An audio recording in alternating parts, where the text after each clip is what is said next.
అప్పిచ్చువాడు వైద్యుడు అంటారు నిజమే. కానీ అవసరం ఉంది కదా అని అచ్చినోంతాన అడ్డికి పావుసేరు గుంజుతుంటారు కొంతమంది. ₹1,00,000కు ₹5 మిత్తి, ₹10 మిత్తి కూడా వసూలు చేస్తుంటారు. అప్పుగట్టుడు జర అటు ఇటు అయితే ఇజ్జత్ తీసి పెంట కుప్ప మీద వేస్తారు. అంతంత వడ్డీలకు తెస్తే అసలేనడు తీరుతుంది.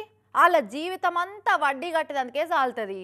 అగో అట్లా అడ్డగోలు వడ్డీల దందా వేసి జనాల నడ్డిర కొడుతున్న వాళ్ళ భర్తం బట్టే పని ముంగటేసుకున్నాడు గీడొక ఎస్పీ సారు. ఆదిలాబాద్ జిల్లాలో అధిక వడ్డీలకు ఫైనాన్స్ దందాలు చేసేటోళ్ళకి ఇవాళ కాలరాత్రి చేసిండు కదా ఎస్పీ అఖిల్ మహాజన్ సారు. ఒక్కటేసారి 43 స్పెషల్ బ్యాచ్లను పంపించి జిల్లా అంతటా 13 మండలాలలో ఏకకాలంలో ఫైనాన్స్ దందాలు చేసేటోళ్ళ ఇండ్ల మీద రైడింగు చేపించిండు. పొద్దున లేచే వరకే వాకిట్లలో పోలీసులు ఉండే వరకు ఫైనాన్స్ దందాలు చేసేటోళ్లకు పంటి కింద రాయి పడ్డట్టు అయిపోయింది. ఫైనాన్స్ దందాలు ఎట్లా చేస్తున్నారు, ఎంత వడ్డీ వసూలు చేస్తున్నారు, రూల్ ప్రకారమే దందాలు నడిపిస్తున్నారా, అక్కడ ఉన్నదని వచ్చిన వాళ్ళ తానే అడగోలుగా వడ్డీలు నలుస్తురా ఏందన్నది మొత్తం లెక్కల బుక్కులు బయటేపించారు.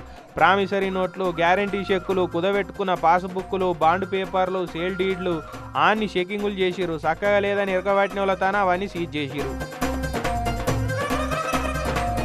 మొత్తం 13 మండలాల్లో 18 మంది మీద కేసులు రాసిరు.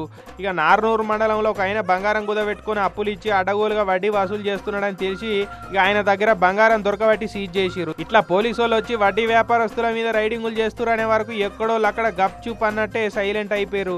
వడ్డీ వ్యాపారం ధర్మంగా ఉండాలి కానీ ఎక్కడ ఉన్నదని వచ్చిరు కదని అడగోలుగా దోసుకుందామని చూస్తే మాత్రం ఊకోమని వార్నింగ్ ఇచ్చిండు ఎస్పీ అఖిల్ సారు.